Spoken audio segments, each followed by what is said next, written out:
Welcome to Booked, where two guys tell you about the books they're reading. I'm Rob Olson. And I'm Livius Ned, and this is what we lovingly refer to as an interlude episode. Also, that definition has changed over the years, Rob. Do you remember what it meant when we first did interlude episodes? That we did book-related stuff that wasn't a book review? Yeah, like we had like research and we had stuff to talk about. And more lately, an interlude means we did nothing to prepare for this episode. We did no preparation, yeah. None whatsoever. Yeah, that's true. I'm okay with that, though. Yeah, we'll see how it goes. So, I haven't been doing much. So, Rob said, anything interesting I've been like? No, I've been working and playing Call of Duty and taking in some Netflix. And that's pretty much been the extent of my last week or so. But we are coming up on Halloween. Very shortly after you hear this episode, we'll be doing a Facebook Live that will, over the course of a few days, get broken down in audio for you to hear. And this year, sadly, we're going to be a little short. We're going to be there's been mostly a constant for our holiday episodes. Mostly, I say, because it didn't always work out that way. Yeah, Jesse, one of our two permanent holiday episode, whatever you call them, permanent what? Staff is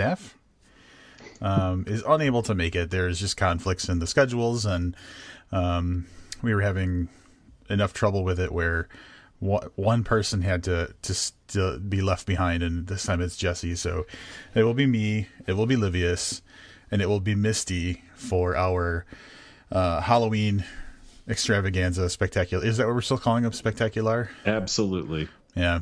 So looking forward to that. This is the biggest holiday, right? This is our most beloved holiday episode.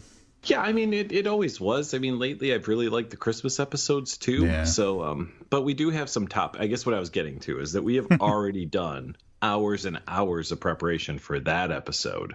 So that'll definitely be a little more structured than this one. At least I hope it will be. I see what you did. Mm-hmm. You're making an excuse for this episode by laying the blame on the next episode. All the work. Wow. That went into the next day. Yeah. Listen, this is not your first rodeo here, I guess. That's what I do. This is social engineering. I'm already planting the seeds for the next episode. Wow. You are the Russian hackers of making it look like we're not lazy. Correct. Can I tell you what's really disappointing about Halloween? I don't even know if anybody cares, but I'm going to tell you I'm super disappointed. I am an adult man in my mid-40s, okay? Mm-hmm. And I have never worked on Halloween. Not once in my, 28 years of working or whatever it is at this point. I'm still not working on Halloween next week, but this will be the first year in a really long time that I'm not on vacation that week. Oh, because you always go down to New Orleans. Yeah, and even when I don't, I take the week off anyway and putz around, the Chicagoland area, wishing I was in New Orleans. So this year I am working Halloween Eve and the day after Halloween, which is, oh my God, I don't wow. Yeah, it's not good, man. It's not good. I'd imagine you would spend the day down at the alley, looking at leather jackets or something. Well, that's the problem. So, okay, for anybody who's not from the Chicagoland area, the alley is I'll call it, I don't know, originally maybe it was just kind of like a punk rock store. I don't even know if there's a better way. So it was what Hot Topic tries to be, but Hot Topic is the big corporate retail version of what the alley was. So the alley was a small store. It started as a really small store, I believe, in the very early 80s. And the reason it was called the alley, this place was so just ghetto that they didn't have a front door. The only entrance was literally in an alley, hence the name, the alley.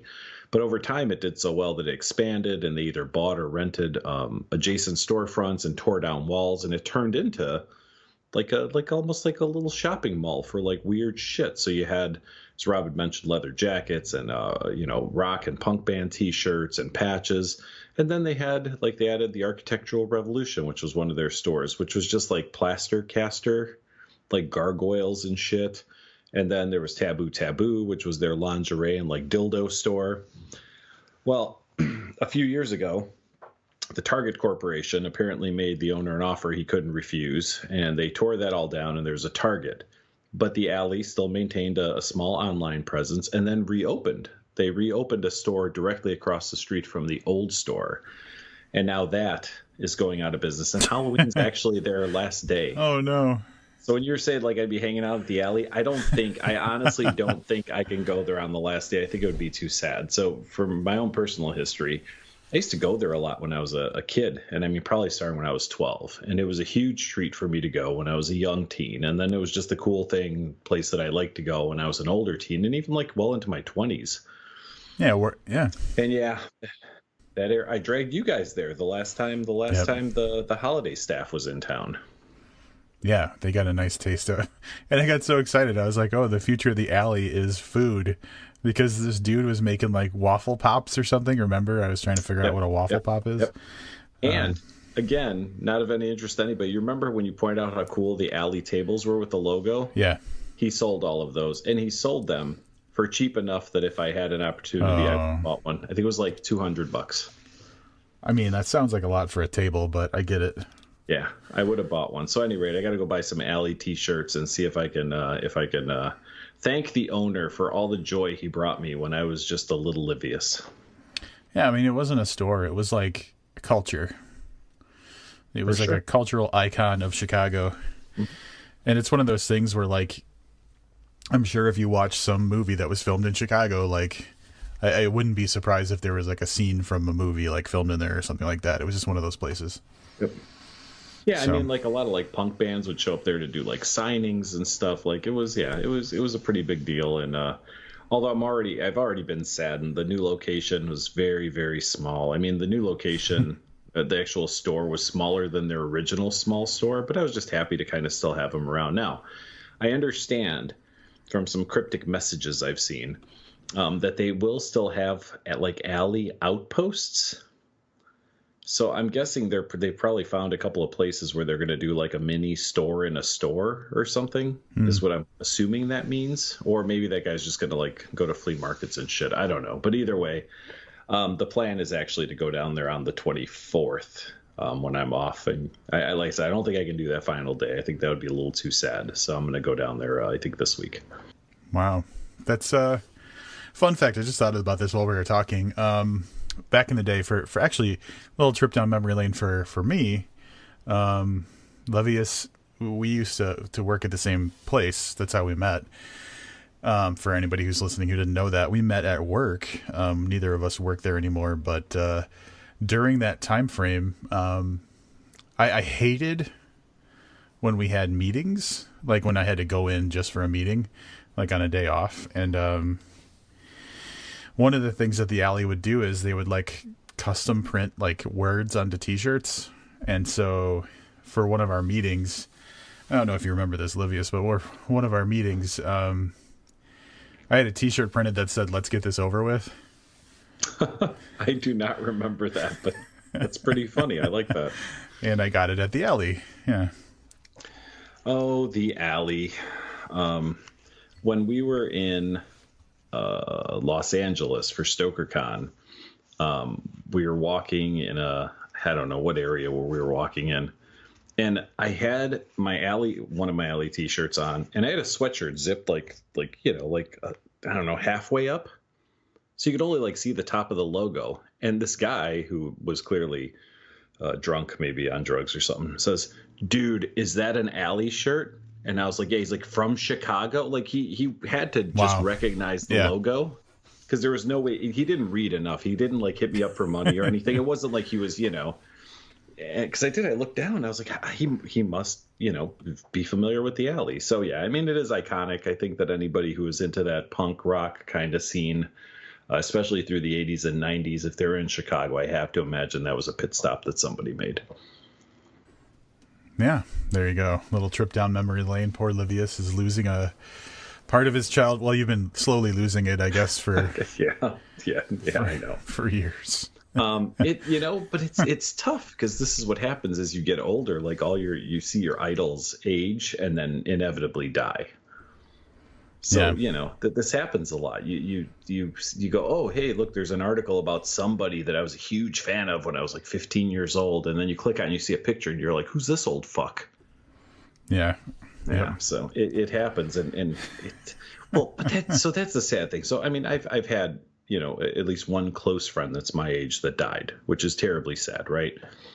But like the older you get, they all go. All the people you looked up to, all the people that entertained you or whatever, like you just get to a point where you're like, you're the oldest one almost. Does that make sense? Yeah. Like people you watched on TV when you were a kid, assuming you live to be an average old age, they're all going to be gone before you, and you will live to watch each one of them die. And that's really depressing and sad. Yeah. Now that you mention it, I was, I don't know if I told you this, but one of the last times I saw my brother recently, I was talking and it was me and my brother and my mom, and he's like, oh, I have to tell you about something later. And, so later, I didn't know what later meant. Later, I'm like, hey, what was that thing you wanted to tell me? And it was the absolute worst time, but he was telling me about how a friend of his had died like a few weeks earlier. And, I mean, the dude's younger than me. And I was like, really just knocked off my feet. And that was the first, I think that's the closest to like someone of my age that's gone in my life. But man, nothing prepares you for that. And now that prepares you for the next one a little bit, but yeah, it's just, that's all it's going to be from here on out. Yeah. Oh, this took an ugly keep reading. Yeah. Thanks, Rob. You brought up the alley to depress me. Now we're talking about everyone we know and love is going to die. Hey, that's how you get an ossuary. Yes, that is how you get an ossuary. Why were we talking about ossuaries? I don't even remember. These are the catacombs. Oh, yeah, okay. All right, yeah, I guess that makes sense. Yeah. I'm sorry. We got a message from longtime friend of the podcast, Sean Ferguson. It's so random. I didn't even know what to say to that. Like, I got the message. I was at work, and I looked at it. I was like, I don't even know how to respond to this. So, yeah, that's you make an ossuary. Ossuary? Is it? Because there's no H in it, but ossuary. It's just weird because it's the double S. Ossuary. It sounds weird to say ossuary. Yeah, that's true. But first time I heard that word, I actually had to look it up in the movie Cemetery Man. They mention it, but without any explanation. Like everybody just knows what an ossuary is. Apparently, yeah. So I looked it up, and it was like a way to, like a shrine to the dead, essentially. So weird. Yeah. There you go. But we made it 6 minutes. I got something because you mentioned October 24th earlier is when you're going to go to visit the alley before it kind of dies, I guess. Mm-hmm. October 24th is an important date to anybody who likes to read because that is I was really trying to build it up there. That is the release date for the collection of short stories by David James Keaton called Our Pool Party Bus Forever Days Road Stories. I've been seeing some posts about that. Yeah. I know that Keaton's probably scrambling to get this out because he has an addition to the family coming. From what I've seen in pictures, very, very shortly. Very soon, yeah. Yeah. So I know he's working on another book, but yeah, it's a previously uncollected. What's the word I'm looking for? It's a previously uncollected collection of short stories. Yeah. Is that right? Okay. So previously uncollected stories is what he said. Yeah. So, but yeah, like I didn't know what we were getting into when I just looked at the cover, but I'm looking at I don't know why I didn't expect it, but 457 pages. Of course it is. Oh my God. That's from Red Room Press. October 24th is the release date. If anybody's heard us talk about David James Keaton before, we absolutely love everything we read. We love the dude. I've taken to just picking fights with him on Facebook recently, but it's out of love. It's not out of any type of antagonism. So I would recommend picking it up for sure.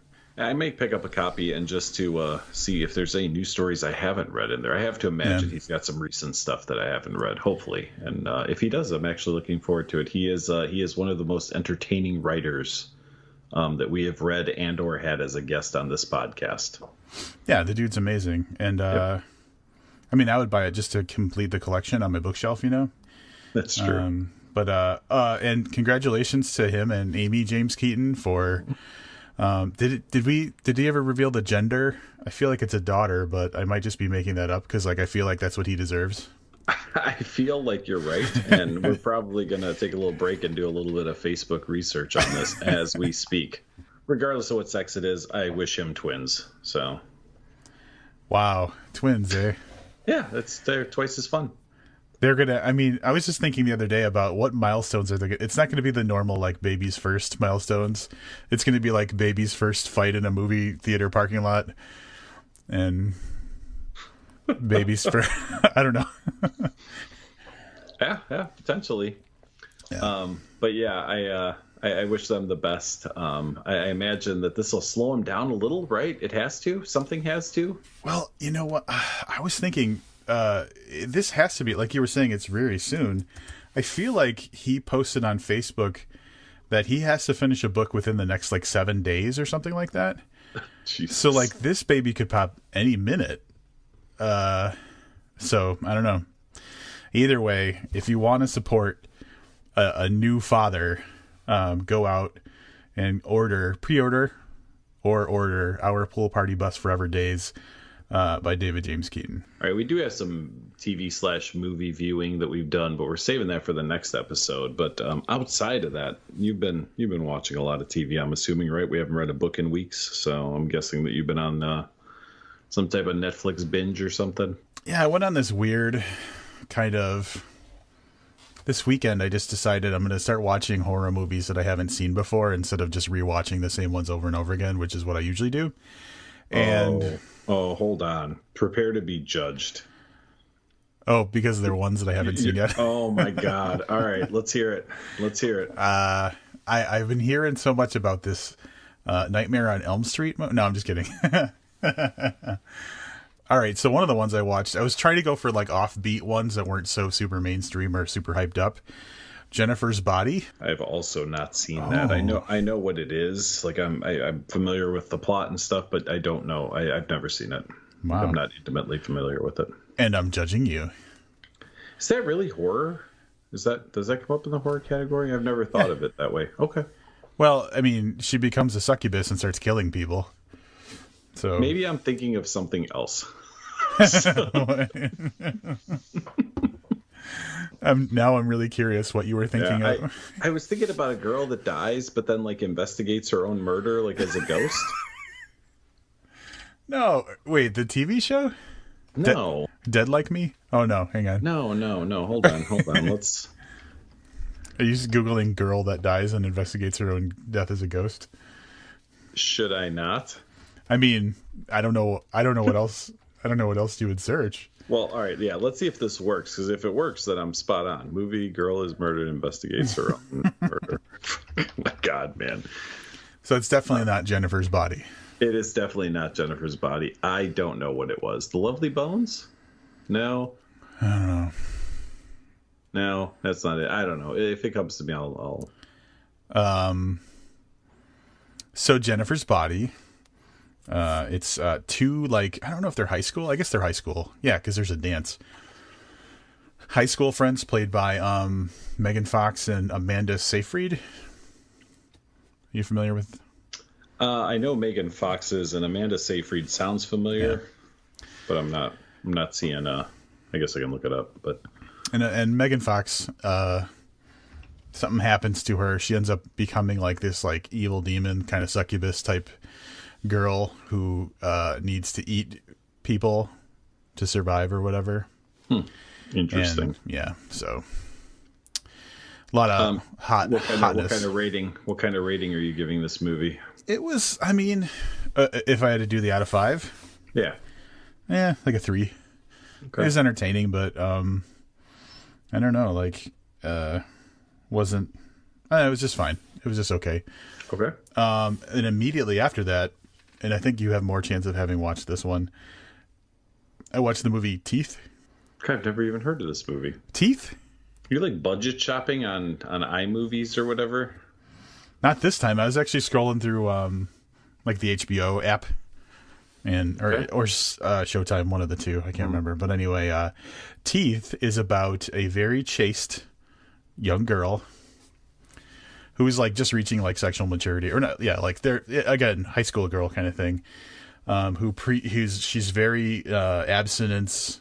She preaches abstinence to this group of people and everything. But then she gets a crush on another abstinence kid, like this boy who's new in town. Mm-hmm. Stuff goes down. He gets a little sexual assaulty.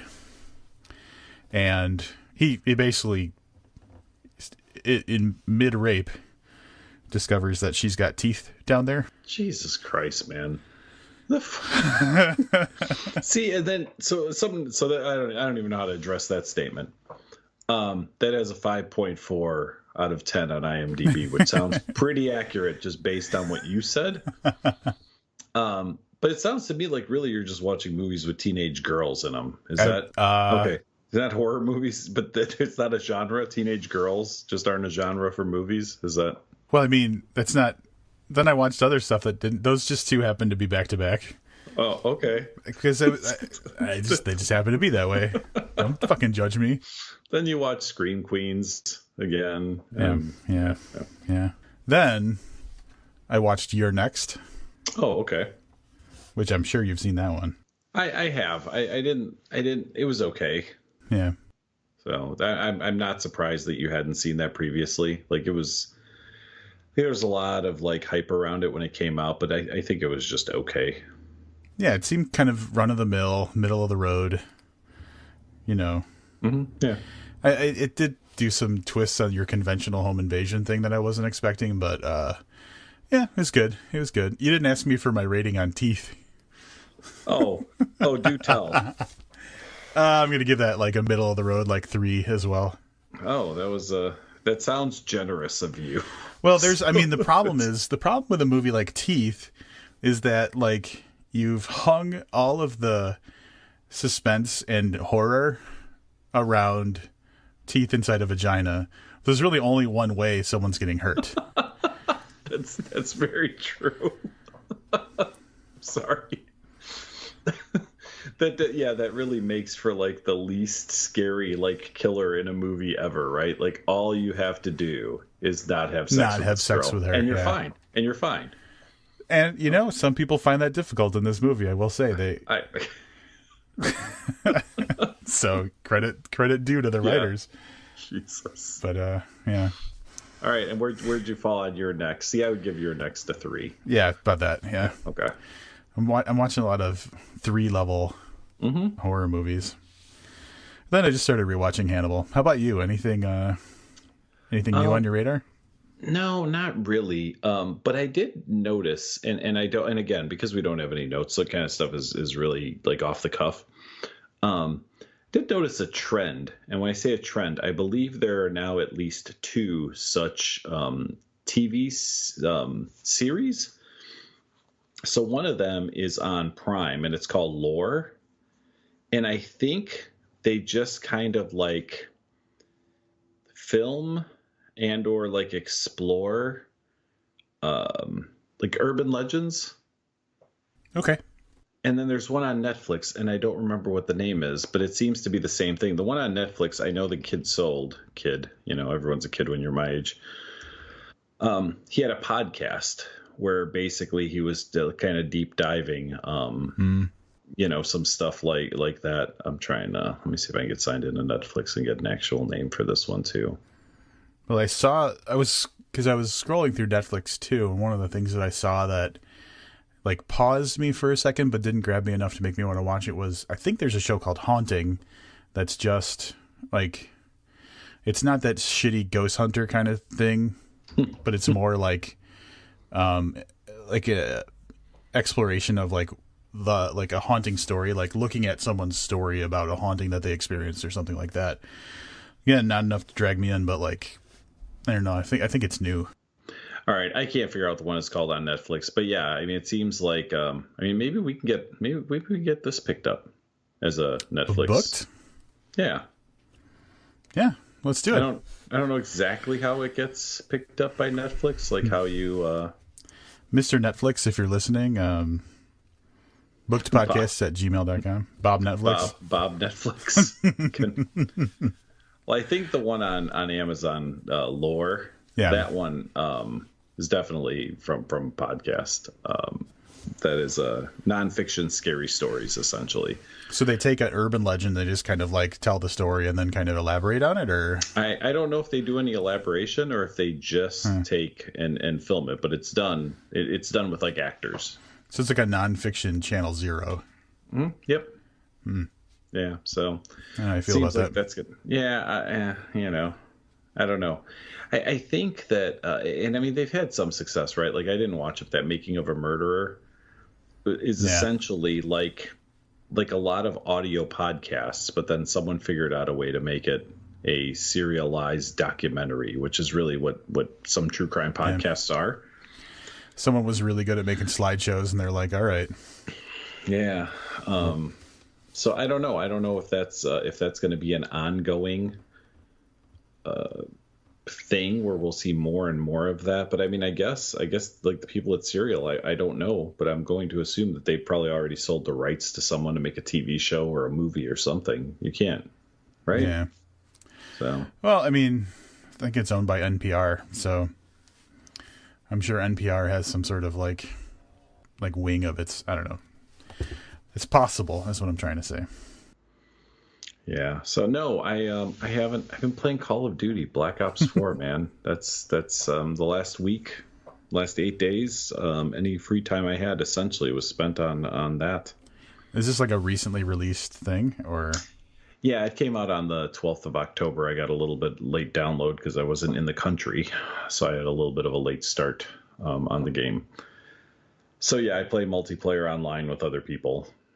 So. While you're vaping and gaming. Hey, there's a podcast. I usually vape in between rounds, but it is funny because you have the option to hook up like a microphone and like a headset. Yeah. And be heard by players that are on your team in the game. And I don't do that. If I do that, if I'm playing with someone I know, like we have like a private audio channel where it's just us and all three of the guys I play with vape. But it's you'll hear it when someone's just got like their mic open during the game. You'll hear the you'll hear the like mid game. That always pisses me off because you should be playing vape in between matches. Don't let yourself be distracted by vaping. Right? Yeah. I mean, video games are a two hands on the controller kind of situation. So if you're vaping, that means one hand is not on your controller. Unless you got some sort of weird vape, like headgear thing. That's your new invention. Holy you can shit. I'm so done with my job. Hands-free vaping. Oh, God. All right. I'm going to do the hands-free vaping headset. You should do whatever that other thing you said was, and we should see which one of us is more successful as a business person. Wait. Gaming and vaping, you don't just call it gaping? God damn it. Oh, Jesus. Hey, I have a question for you about vaping. Yes. This came up at work today, and I didn't really... I was kind of taken aback by this. So I'm going to ask you, as far as like if you're in an apartment lease, like you don't own your house, but you live in an apartment or something like that, and that building is no smoking, would that prohibit you from vaping as well? Yeah, so it's really tricky. It depends, because vaping is not smoking. So the same laws, for example, like if you were in a vape shop, and even in some counties or some towns or whatever, like a bar has the option to allow you to vape, because it is a different thing. Now, more and more, you're seeing no smoking or vaping signs as they're kind of merged into the same thing. I have stayed in a number of hotels where I just blatantly ignored any rules they might have on that. Now, some modern smoke detectors will pick it up. So if you do it, you have to be kind of low key. It just picks up like a denser, density in the air. And get dense like 6 times, but it picks up like a density in the air. Yeah. That it can confuse for smoke. I don't think they put them in there to find out if someone's vaping. The thing with vaping that you find if you go from smoking is that the people around you don't complain because it dissipates pretty quickly and it doesn't smell bad. Like Yeah. I get things, people just tell me like, yeah, dude, you smell like cotton candy. Like who could complain about like the smell of cotton candy or like strawberries? Like it just doesn't happen. So I don't know. I mean, I guess it would be specific to the rules of the lease. I, as a vapor, would interpret it as doesn't say not to vape. I'm totally going to do it. Got you. Yeah, it was just I can't remember exactly how it came up, but someone was talking about how someone they know is moving from one apartment to another or something, and they couldn't move into the apartment that they wanted because they told the landlord that they vape, and the landlord said because that there's a no smoking policy that they got rejected. It was in California. Oh, well, all right. So I guess I should have said that. You should have just started with that. Yeah. They also had no gaping signs. Yeah. So also in California of all places. So, yeah. No, it's I guess it's open to interpretation. I mean, if you're, do not take this as legal advice, consult with your attorney, on what to do. But yeah, like if you really kind of keep it under control, you can get away with it in a hotel. And like I said, I've stayed in, I don't know, a dozen hotels maybe since I started vaping and have never had an issue. But I have read about people who have set off smoke detectors doing that. Wow. So I try not to really test the theory. So you're just like, it's just like the covers pulled over your head, vaping under the blankets. Well, no, I mean, I don't know. Like, living like a criminal. Yeah, well, there are different vape devices. Some of them give off a lot less vapor. You've heard of the Juuls, right? Yeah. Like isn't the that Juul what, is like a super? That's what kindergartners. It's a club. The club people use or whatever. Yeah, exactly. Those have really high concentrations of nicotine, and then are not really smoke machines like the devices that I use. So I own similar things that I use when I need to be a little more discreet. So there's that route you can go. I guess you could just stick your head under the covers, but that does remind me. I now always check where the smoke detector is whenever I'm in it. Well, just, to kind of know that area probably needs to be kept a little clearer. And when I was in London, I didn't see a smoke detector in our hotel room. I mean, I noticed, I'm not just realizing that, I'm just mentioning it, that it was interesting. Like when I was in France, I immediately saw where the smoke detector was. But then I'm trying to check it out in the place we stayed in London was clearly an older building, like significantly older, that had been rehabbed or whatever and made into a hotel. But I don't know what the regulations are in London around smoke detectors. You just need like one per floor or whatever. But I'm fairly certain, unless it was disguised as something else, I did not see what was very apparent to me to be a smoke detector. Man, it's interesting. They're just not worried about your ass burning down or whatever. I guess not. So, that's interesting. I wasn't expecting to hear. I mean, like anecdotally, hearing smokers lumped in with vapors, but I never thought, like on a legal document, like a lease, that it would come down to something like that. All right, I'm sure this is the most boring this podcast has ever gotten. The FDA has deemed vaping to be a tobacco product. And of course, much like the government fucks things up all the time, the devices are actually have to be listed as tobacco products, including the batteries that go in the device fall under tobacco product regulations. Which there's no tobacco that has anything to do with anything that has to do with vaping. It's just nicotine.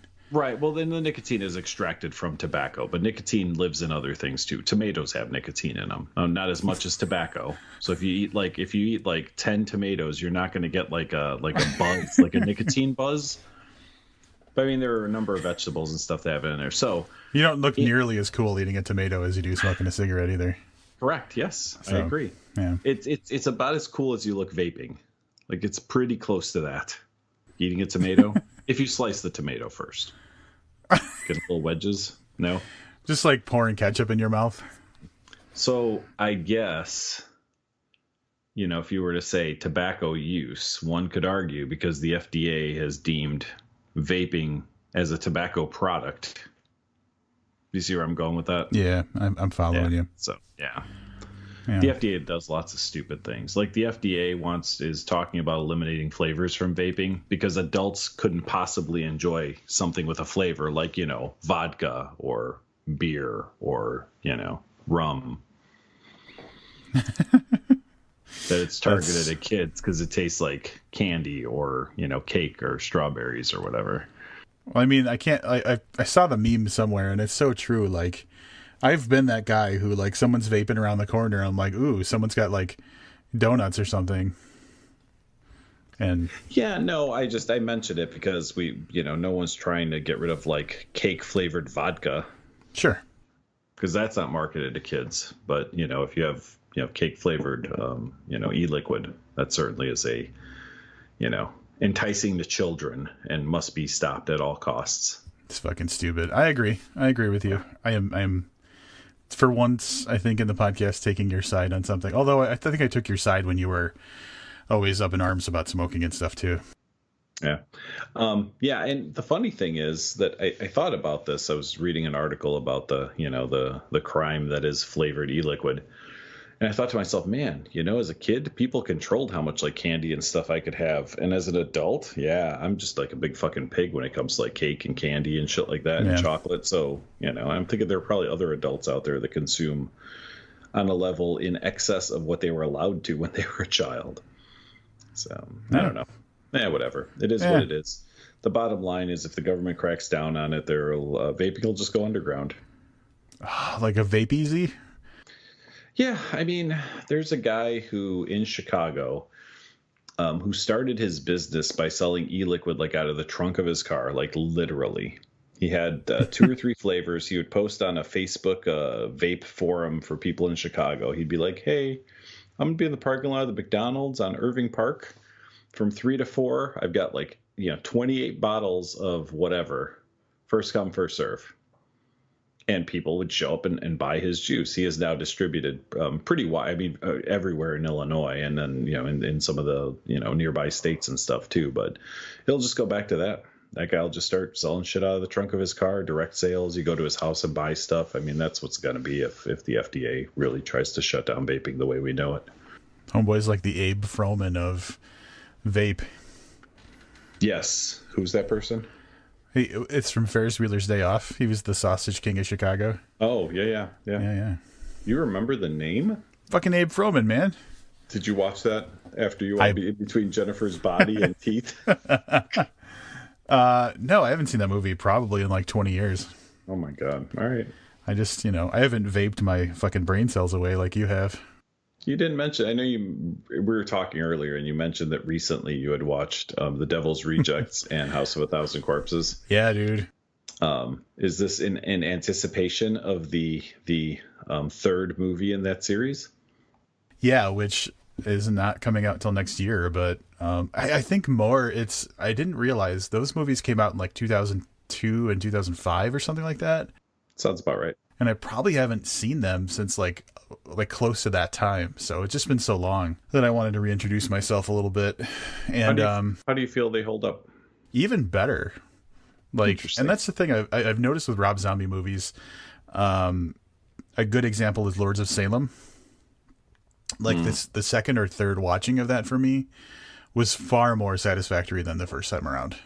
How the fuck? Why would you watch that a second or third time? I just wanted to check it out again. Interesting. Because I think I saw it and then we read the book. If I'm getting that right, I think we saw it, then we read the book. And then I watched it again after that. And then because I liked it the second time better, I watched it another time. But I'm a rewatcher. That's kind of my style. So I was just talking about Rob Zombie movies with someone who has seen none of them. At all? Wow. So fucking weird. Yeah. I mean, he's younger. He's like 22, I think.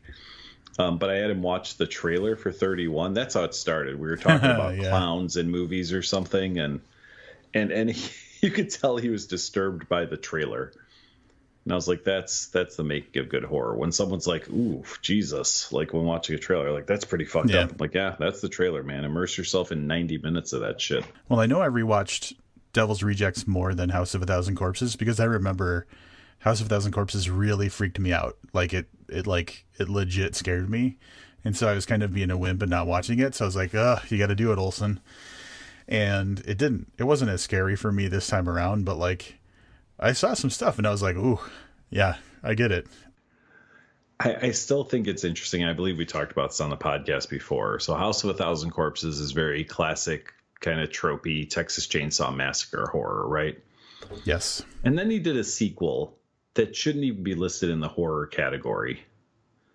Because The Devil's Rejects is like a crime chase movie. I don't even know if that's the right term, right? But it's like outlaws on the run. Yeah, and it's not even. Well, I mean, technically they are, but like they're more. It's like a chase movie, like you're saying, because they are on the run from people who are trying to kill them. Mm-hmm. Yeah. Which I think is interesting, because I started thinking about it just very recently, and I thought, well, wouldn't it be interesting if he took a third genre for the new movie, and it was like romantic comedy? Well, that's the tricky thing. Like, I was watching some videos of people speculating what is Three from Hell going to be about, because, you know, that's like the classic ending of Devil's Rejects is that, you know, going out in a blaze of glory kind of for sure situation where we thought they died, and there's some production photos that have been like distributed, and Rob Zombie, you know, tweeting about some stuff, and the only information that's out about this new movie is kind of like courtroom and prison related. So legal drama. Holy shit. They got fucking like Denny Crane and Alan Shore representing them. Yeah. Like they had John Grisham consult on the my script. God. Yeah. Oh man. I gotta tell you, I'm not courtroom drama. I love it. What you've told me has not endeared me more to this movie. Like I'm a little concerned. Yeah, now. like it's just, where are they going to go? Like obviously they've been captured, and I can't imagine a situation where they are released. So either they break out of jail and are on the run again, or it's a horror movie that takes place entirely inside of jail. I thought, based on the title and the ending of Devil's Rejects, is that he could go full out supernatural. You know, I mean, like Hellraiser, but with that family instead. It's possible. You know, but yeah, I don't know. The one tweet he said, like he posted like a picture of Sherry Moon Zombie, like in like prison attire, like handcuffed, being led somewhere by police, and he specifically said, notice the bullet holes, the bullet wounds on her arms, and it's like scars. So, I don't know. It'll be interesting to see. Yeah, I expect that we'll have a full review on this podcast, because there's so few movies that you and I like are equally excited about. Jennifer's Body, not one of them. No, not Jennifer's Body. Yeah, the thing. So I have two things on my to be viewed list. Mandy. Is one of them when that becomes available somewhere. I think you can actually get that on YouTube or something now for like $5. And then the other one is The Night Comes for Us, which is on Netflix. I've not heard of that. Yeah, I saw a trailer for it, so I'm going to butcher all this. It is, I think it was made in Singapore.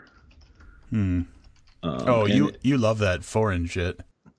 Well, you know, people are comparing it to a movie called The Raid. Which came out a few years ago, which is a wonderful movie if you want like over the top fight scenes and like gunfights and like hand to hand combat. So people are kind of comparing it to that. I'm really excited to watch that. The trailer looks badass. It's about a guy he's a killer for like one of the triads, like one of their most successful like hitmen or whatever. No survivors, no witnesses left behind. And then, you know, he gets in that kind of classic scenario where there's a girl, like a young girl, and he decides not to kill her. So now he has to fight like the entire triad, or like coming after him for like, you know, giving up or whatever, or leaving the triad or whatever. So it's going to be way over the top, like super trained killer versus, you know, a bunch of thugs. So it's very much looking forward to that. I'm going to try to get that out soon. But yeah, I want to see Mandy. That's a horror movie that's making a lot of noise. And Nicolas Cage.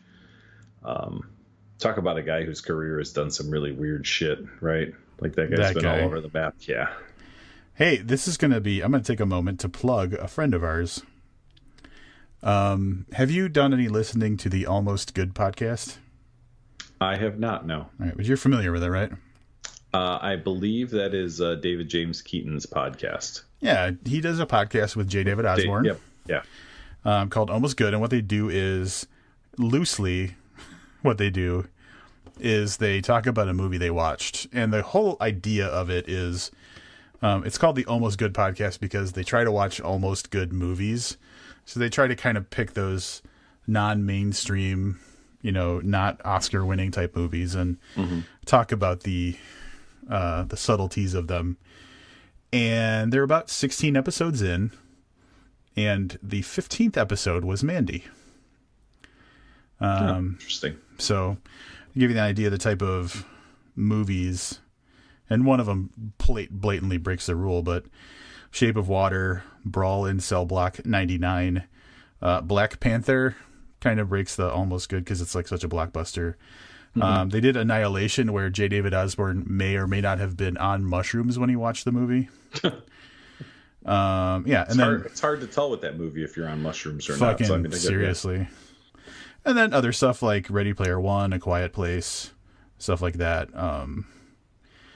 And then they did Mandy, one of the second to most recent, and it's interesting to hear. It's kind of spoilery, so if you do watch it, Livius, watch it before you listen to their review of it. But they have some interesting insight in these movies, and it's obvious they watch a lot of the type of movies that they're talking about because they make references to other ones and stuff like that. And sure.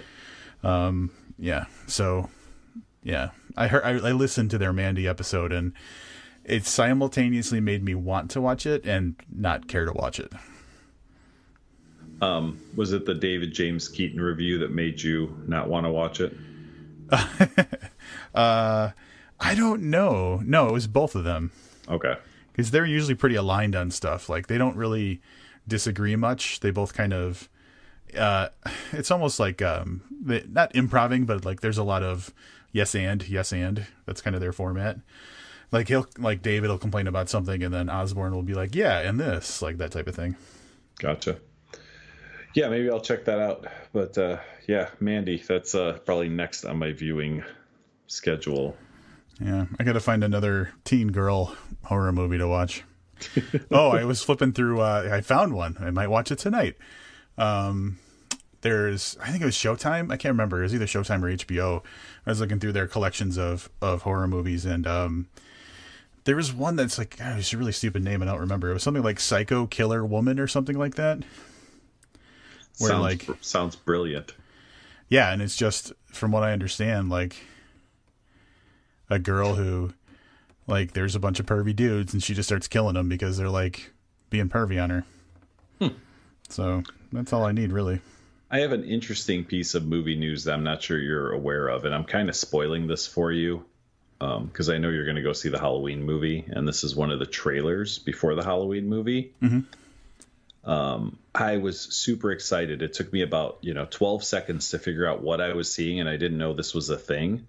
I believe you saw Happy Death Day, correct? Oh, I'm aware there's a sequel. Yeah, it looks fucking brutally bad. Oh, no. I mean, so how do I say this? It looks like it's a parody of Happy Death Day.